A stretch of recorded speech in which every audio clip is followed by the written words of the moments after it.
For this video, we're going to be looking at how to add and change your styles to a table, as well as removing styles from a table.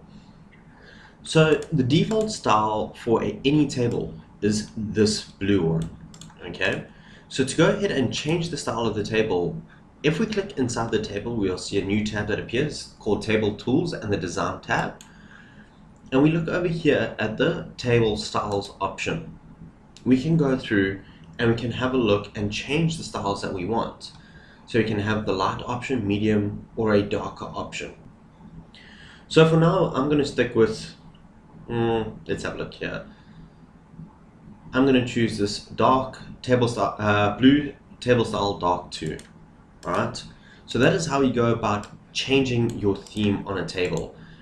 If you want to go and change your table style or your table theme, you can click on that and come up to the light option and select none, or we can come down here and select the clear table style option.